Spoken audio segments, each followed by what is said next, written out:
Hello and welcome to Our American States, a podcast from the National Conference of State Legislatures. I'm your host, Ed Smith. We are seeing a very large increase in housing bills in recent years. According to NCSL's tracking, in 2022, there were 244 enacted bills from 33 states, the District of Columbia, Guam, and the Virgin Islands. And in 2023, that number went up to 488 enacted bills across 44 states, the District of Columbia, and Guam. That was Cameron Rifkin, a policy expert at NCSL who tracks housing legislation. He's my guest on the podcast, along with Doug Schinkel, who heads NCSL's transportation program. They joined the show to discuss the nexus of housing and transportation and why state legislators have become so focused on the issue in the past few years.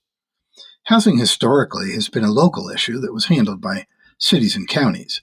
The rising crisis in housing cost and availability, however, has brought more attention from state governments. The combined cost of transportation and housing has a significant impact on family finances. One particular area of focus is transportation-oriented development that seeks to increase the availability and affordability of housing in areas that provide retail and transit within walking distance. Cameron discussed the sharp increase in state housing legislation, more than 700 laws enacted in the 22 and 2023 legislative sessions, and why this increased activity makes it critical for states to work with other jurisdictions on the problem. Doug explained how some states have enacted laws specifically to encourage transit-oriented development, and why parking requirements for housing developments has sparked disagreements in many communities. Here's our discussion. Cameron, Doug, welcome to the podcast. Thank you. Thank you, Ed. It's a pleasure to be here. Thank you very much, Ed. First, thanks to both you guys for coming on the show. We're going to discuss the ongoing housing and transportation needs that communities across the country are in need of and are often facing challenges being able to fulfill those. And I wonder, Cameron, if you could start a little bit by telling the listeners about how states are involved in housing policy. I think most of us for many years thought this was sort of a local issue that states and not even the federal government really got involved in. Thanks, Ed. Yeah, housing has historically been a local issue, often left to cities and counties. However, as housing becomes less affordable to more people, states are increasingly grappling with the crisis and searching for solutions. Often it was federal funds flowing down to local agencies, local governments, nonprofit agencies, continuums of care on the county level. But as housing supply has become a bigger issue, state legislators have become more involved, particularly in the last 5 to 10, certainly more so over the last 3 years, particularly after COVID.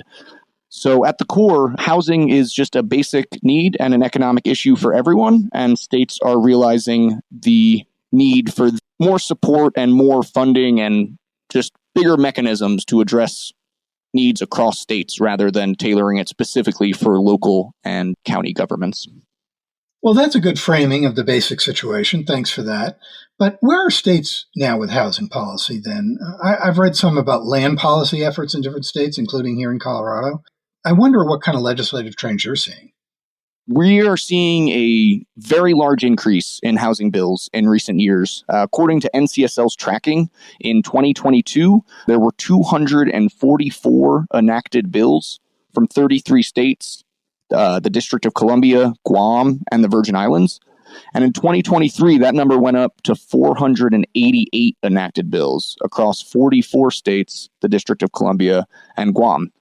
So more than ever, states are exploring a variety of ways to address housing concerns. This includes reducing zoning barriers, including light touch density, increasing duplexes and triplexes, incentivizing the new construction and renovating current housing stock, converting commercial spaces into housing, increasing home ownership opportunities, creating more climate-resilient housing, and improving landlord-tenant relations. 2 creative, innovative bills from this session alone, Washington, HB 1892, enacted the Workforce Housing Accelerator Program, which provides loans to eligible organizations to finance affordable housing for low-income households. As well, Kentucky, HB 256, created the Strengthening Kentucky Homes Program and Fund for the purpose of providing financial grants to real property owners, building contractors, and nonprofit organizations to assist and promote the mitigation of insurable dwellings to resist losses due to catastrophic wind and hail events.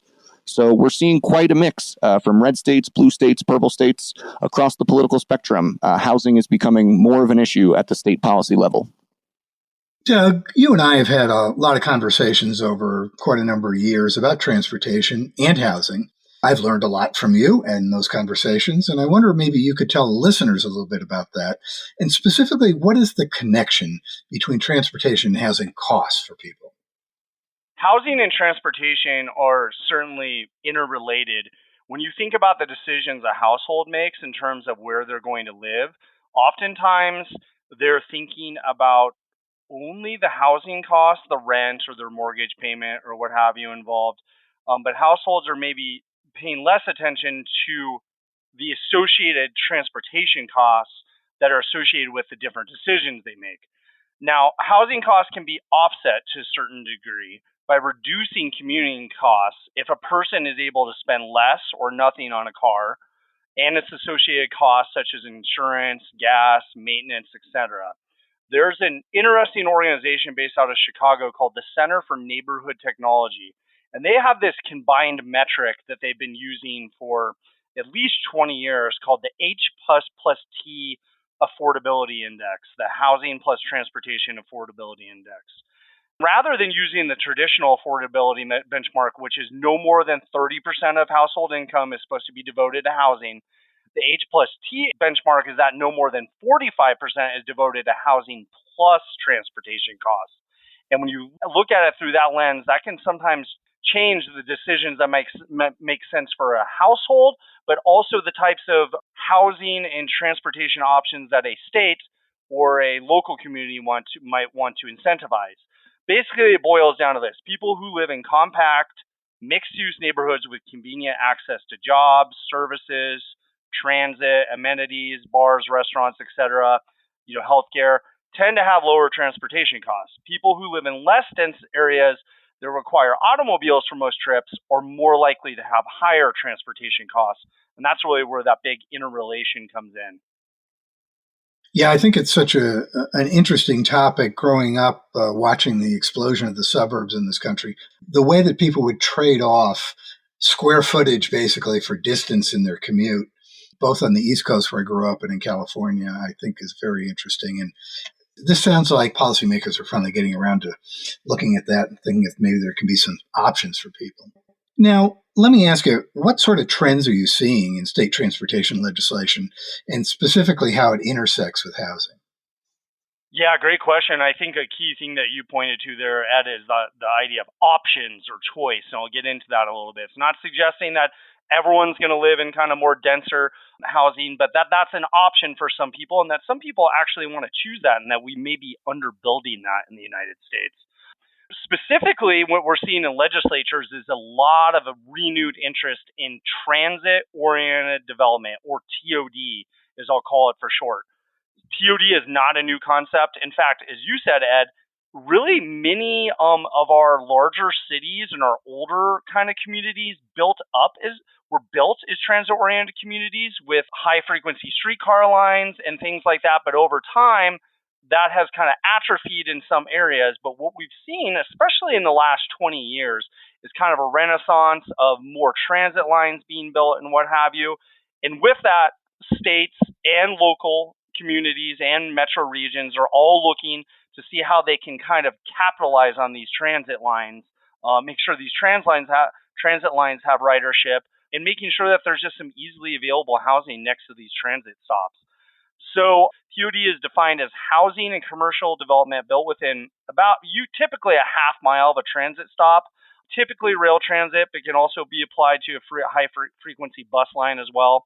Maryland has defined transit-oriented development as a place of relatively higher density that includes a mix of residential, employment, shopping, and civic uses designed to encourage multimodal access to the station area. Transit-oriented development typically also is meant to be walkable, meaning that you're able to walk around your immediate area, but also access that transit station fairly easily. And with that, of course, that means that you need kind of the appropriate and safe pedestrian and bicyclist infrastructure to allow people to make those last mile trips after they get off transit. And that also may include things like shuttles, other transit services, and what have you. And really what we're seeing is that there have been historical levels of federal investment in inner-city and intra-city rail via the Infrastructure Investment and Jobs Act that was passed back in 2021. And states, regions, and cities are very eager to try and capitalize on this investment because this is like a once-in-a-lifetime investment in rail infrastructure. They want to make sure they provide the largest bang for the buck, and one way you can do that is by establishing housing near transit to create more frequent ridership. And the last point I would make is that policymakers are certainly not expecting everyone to live in such kind of housing developments, but it's important to point out that housing developers are interested in building more housing, and there's a market for this sort of housing. I found an interesting analysis by Minnesota's Twin Cities Metropolitan Council, which is basically the planning organization for the 7-county Twin Cities metro region. And they found that between 2009 and 2022, more than $16 billion in development occurred within a half mile of the high-frequency bus and rail transit in the region. And that accounted for 30% of all development in the Twin Cities metro region. So that really kind of demonstrates that there's kind of market and interest on the developer side and on the folks actually wanting to rent or buy these homes. Well, I think that makes a lot of sense when you think historically. I know you guys know this, but I'm not sure people fully appreciate how much cities and regions are shaped by transportation. You think just about the city of Denver, the development of streetcars in the late 19th century completely altered the way that Denver developed. Cameron, anything you'd add to what Doug said about TOD and this nexus of the two? Yeah, I think Doug did a great job of summarizing this and making it clear that housing and transportation are obviously interconnected, and they can impact the availability and affordability of housing options, and they have broad economic impacts to individuals, families, and the greater community. Ultimately, this is an economic mobility issue.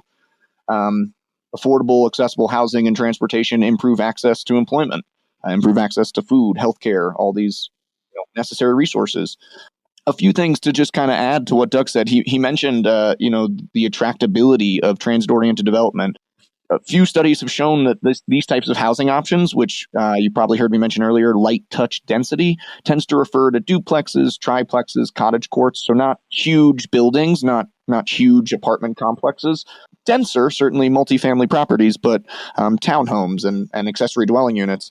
These types of housing options are attractive to both younger generations, interested in walkability, bike-friendly infrastructure, proximity to commerce, as well as older generations. In the United States, we have a population that's getting older, and folks want to age in place and remain independent and stay in their homes. And these types of properties provide those opportunities. Doug mentioned it really is about choice. It's creating opportunities, different housing options, different housing varieties, types of properties for folks across all ages, across all workforce development stages. An important thing to note is that there are zoning barriers that often prevent these types of properties. So when we talk about transit-oriented development and these cities and states who have bolstered these types of properties, they've ultimately addressed zoning issues, zoning barriers that prevent multifamily properties, prevent ultimately anything other than a single-family home from being built. And so building these types of properties, specifically near transit lines, it helps commerce, it reduces costs, housing, transportation, and really increases the economic viability for folks. When we drill down into the policies, Doug, what kind of requirements are being included in these state TOD laws? Yeah, great question, Ed. Housing is really a linchpin of these state TOD statutes. Most TOD state statutes reference a mix of housing as essential to TOD, and many state laws include some sort of affordability threshold or percentage for TOD housing. Some states, such as California, Connecticut, Massachusetts, Minnesota, there's more, provide funding to help plan or build TOD affordable housing, or provide tax incentives, or provide expedited permitting, or a combination of all those. And all those are, of course, very attractive to developers. States like Utah are incentivizing the construction of new multifamily housing near public transit, and that's something you're seeing a lot of attention on at the local and regional level, but you're also seeing states involved in making sure, okay, we have high quality transit stops, and how do we make sure that we kind of activate those more so it's not just like an empty lot with a parking lot, which is really just not capitalizing on a transit station kind of to the best degree you could. An example of kind of some of the requirements that states kind of have is in Massachusetts is a good example, more of a transit heavy state, obviously, but they've had some of these in place for a while. But the TOD there, through the state law, is typically required to commit at least 20% of their units to affordable housing, workforce housing, or a combination of the two. Affordable housing is about 60% of the applicable area median income, while workforce housing serves households earning up to 100% of area median income. And then we've seen, and I know Cameron has some examples to point to as well, but we've seen a lot of attention paid to this in the last couple of years, especially this legislative session. And we've seen states as diverse as Colorado, New Jersey, and Utah enact laws to in some way encourage housing near transit or transit corridors. Thanks, Doug. We'll be right back after this short break with the rest of our discussion.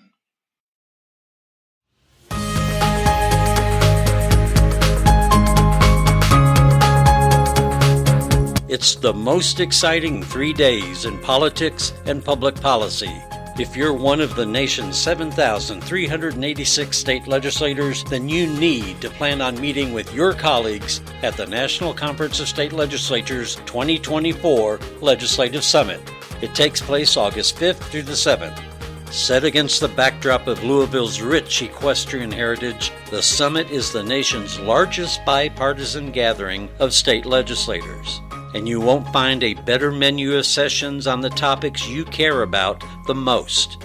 A series of sessions at the meeting will focus on one of the most complex issues facing lawmakers today, artificial intelligence. And of course, we'll cover everything else, from education to healthcare and elections to the workforce. Join your colleagues from across the country to connect, collaborate, and share best practices for how to resolve the state's most pressing policy issues. And represent your state to vote on state-federal issues at the annual business meeting. Registration is now open at ncsl.org/summit. Reserve your spot today.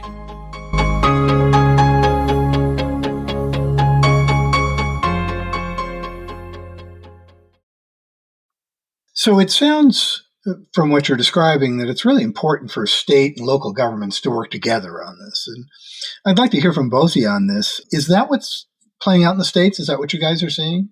Doug, why don't you go first? Yeah, and I think that, frankly, that's perhaps the trickiest part of this equation. Housing affordability and availability, and then things like transportation mobility and congestion issues are regional by nature. And a locally driven effort just simply does not always adequately address these problems. And in some instances, local control can kind of exacerbate these issues. There is tension between state and local governments at times, and we've seen that play out in some of the bills that were considered just this legislative session. In a few instances, that did appear to lead to some changes, or perhaps a bill just not getting enacted at all. But it's important to remember that dispersed housing development can have negative impacts on housing and transportation affordability, as well as mobility and congestion, while TOD can help reduce congestion, increase choices for citizens, and also help achieve associated policy goals like improve air quality and better workforce access to jobs. So I do think it really is a delicate dance, because there has been a tradition of deferring to local governments when it comes to developmental decisions made within their jurisdictions, but that states have felt that they've needed to step in and be a little bit more assertive in making sure that the needs of the region, a region or a state, are kind of met and included in that kind of thought process. I think it is difficult for people to give up power that they've traditionally had. I think you see that across all levels of government. Cameron, what's your take on this? Yeah, absolutely. Thank you both. Yeah, there's an ongoing push and pull. I alluded to it before. historically, these decisions have been left up to cities, counties, local jurisdictions. And now as the states become more involved, there's tension, as Doug mentioned. It depends on the rules of the state, Dillon rule, home rule, but often states have broad authority to require municipalities to develop affordable housing plans or change their zoning requirements. This idea of state preemption is difficult and challenging for both state policymakers and local policymakers, city council, mayors, county boards. Zoning laws, as mentioned, are often determined at the local level. So when states decide that they want to alter those, it can ruffle some feathers. But simultaneously, as we mentioned, this is a growing issue, and states can create broad, overarching policies that permit, enable, support, or even prohibit certain types of development.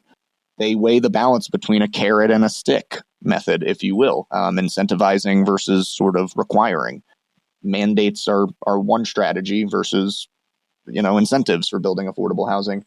So just to highlight quickly 2 examples, Colorado just this year passed the Local Government's Property Tax Credits Program, which authorizes counties and municipalities to offer limited property tax credits or rebates to incentivize affordable housing.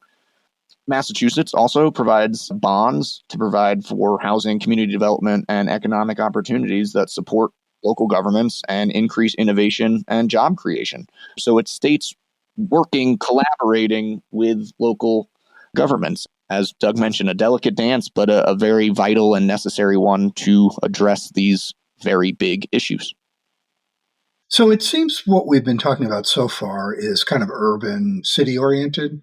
And I have to admit that when I think about this issue over the years, I've always thought of it that way. Is that right? Or is there also something in the exurbs and more rural communities that we also want to think about in this context? I think you're right. I think we have focused a little bit on urban communities. That's where a lot of the transit-oriented development is. It's a lot of where the transit lines are. You both mentioned historically, it's kind of how these urban centers were built, was based around transit. So these are things that have been in place for quite some time. It's catching up to more rural communities. As urban communities build what we've been calling transit-oriented development, there's kind of another term in more rural areas called commerce-oriented development. So they might not have the transit lines in place, but building housing specifically on these main streets and commerce centers where people work, buy all of their goods. It's just as important. We mentioned that this is really ultimately an economic mobility issue. So even if you don't have the transit infrastructure, it's a little bit of a chicken and an egg, which comes first. But in these more rural areas where those might be costly projects, building the housing where these commerce and business centers already are achieves similar goals as transit-oriented development. And specifically, I'd like to highlight Montana, who recently enacted a very comprehensive land use planning act. I will say that it is currently in the courts in Montana, but ultimately what it does is offer a menu to local jurisdictions for affordable housing to select from. So it's not quite a requirement, but it's a menu of housing initiatives that include permitting more density, legalizing accessory dwelling units, reducing parking minimums. In these more rural states, more rural communities, there are still strategies to address housing and transportation. Just a quick tidbit, in Bozeman, Montana, I think the median household is upwards of $600,000. It's not just the biggest cities you can think of, Seattle, San Francisco, New York, LA, Phoenix, Houston. There are these more rural areas or more dense areas in rural states that are addressing these issues just as well.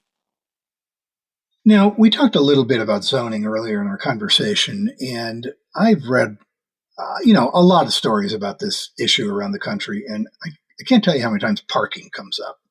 People feel very strongly about parking. I'm amazed sometimes how strongly they feel. Cameron, how big a factor are these parking requirements in new developments? It takes a lot of space. Sure. Yeah, that's a great question. It takes a lot of space. It takes a lot of costs. It adds to the permitting process. Generally, developers do not like parking requirements. And just quickly, parking requirements basically say in order to build a certain amount of housing units, you have to have a certain amount of parking spaces along with it. The thing that comes along with that is that structured parking can cost $25,000 to $65,000 per individual space. This adds quite a bit of cost to a developer. It adds to the footprint of the development without actually adding housing units. So it drastically can reduce profitability for a developer by simply just requiring that a building come with parking. So, as this intersects with transportation, building near transit reduces the need for cars and therefore parking.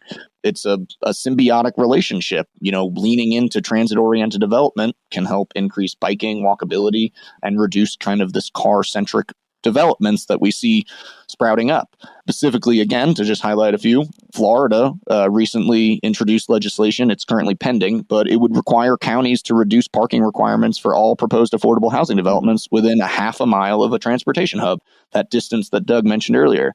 And Utah enacted their Transit and Reinvestment Zone Act a few years ago. They've amended it several times since then.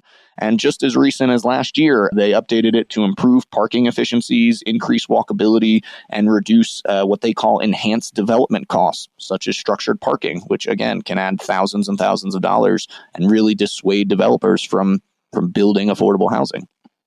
Doug, what's the perspective from the transportation side of the equation? I think Cameron really nailed it there.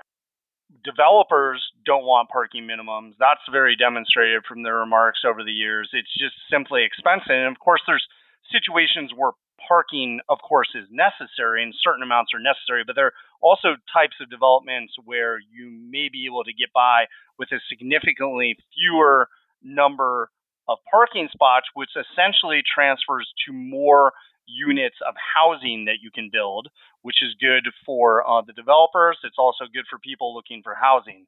I think it is really important to acknowledge, like you said, Ed, that parking touches people on an individual level and can become very controversial. I think that's why you're seeing like the couple pieces of legislation that Cameron mentioned and a Colorado bill that was just enacted and signed into law recently that got rid of parking minimums in areas, eliminates parking minimums near new multifamily housing near rail stations and bus stops. You have to have some sort of alternate choice. You have to give them some other real sort of option. So I think that's the difficult balance there. But it's really interesting, once again, to see that with housing, with zoning, and with something that's kind of in the weeds as parking minimums, that we're now seeing state legislatures get involved and understand that maybe some of the existing kind of statutes and processes that we've just have had in place have not really ended up working out as intended, and they're kind of leading to us not meeting some other policy goals like air quality or reducing congestion or giving people more transportation choices. So it is certainly a thorny topic, but I think that it's something that merits discussion, and it may not make sense to get rid of parking minimums in all situations, certainly, but that there are certain contexts and settings where it may make sense to get rid of those or reduce those. As we wrap up, one thing we always like to talk about on this podcast and at NCSL generally is bipartisanship. Are these bipartisan efforts? I mean, are you seeing people from both sides of the aisle getting involved in both the housing and transportation policies related to this? Cameron, what's your view?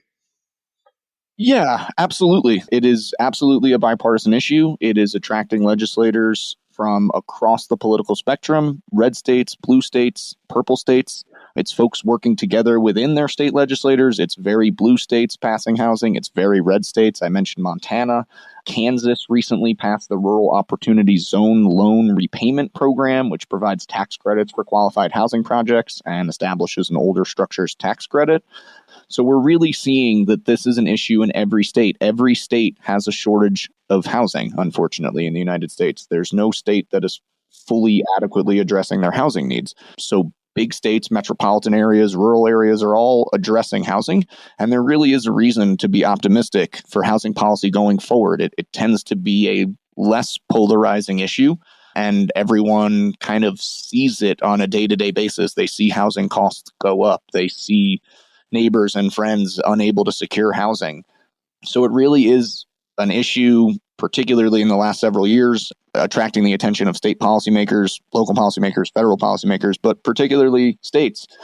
We've talked a little bit about transit-oriented development throughout this, and there's states, Maryland, Rhode Island, again, from everywhere, geographically even, addressing these issues, and transportation is a big component of this. Yes, would be my answer. It's certainly a bipartisan issue that is getting support from a lot of folks. Doug, you're going to get the last word here. What kind of feedback do you get when you talk to people around the country in terms of bipartisanship? Yeah, I would concur with what Cameron said. I mean, I think it's interesting to see the wide kind of variety geographically and politically of states that are looking at these topics. I think certainly some of these things are more that we're talking about are probably a little bit more applicable in urban settings, and but when you think about that, most states, even most small or less populated states, they have an urban area or two, and that's where a lot of the affordability pressures we're seeing are at. So we're seeing success with states kind of taking more ownership of the housing issue and being more assertive in a wide variety of states. I do think that the carrot approach rather than the stick approach will probably always continue to be more popular. But I do think it's interesting as well that you have seen states that have tried to get a little more assertive with like trying to withhold certain types of funds or be a little more assertive about pushing towards a certain outcome. That does lead to some pushback from some folks and some stakeholders. But one thing I think that works somewhat in the favor of folks trying to make changes in all this is that you do have the developer community is generally in favor of these sort of approaches. Once again, there's the desire from the renters, the prospective homeowners on one side, but the developers want to do a lot of this too, and they find that they maybe can't to the degree that they could. So I think what we're moving towards is a little more synergy, at least in certain contexts, in certain settings, towards having the ability to build housing and more housing that serves the needs of constituents. So yeah, I do think it is bipartisan, but not to say that there's not going to still be areas of disagreement about how far to go and how much to use a stick versus a carrot approach. Cameron, did you have something you wanted to add before we close out? What we've tried to mention throughout this is that there's no one size fits all, that it's a bipartisan issue, and that, Washington's going to react differently than Kentucky, than Texas, than Massachusetts. And so that really it takes that state local collaboration to understand the issue and better understand the needs and to really dig in and see what might work. Gentlemen, thank you both for highlighting this really important issue, and I think you really gave people a lot to think about. Take care. Thank you, Ed. Thank you, Ed. I've been talking with Doug Schenkel, who heads NCSL's transportation program, and Cameron Rifkin, a policy expert at NCSL, about state efforts to encourage transit-oriented development. Thanks for listening.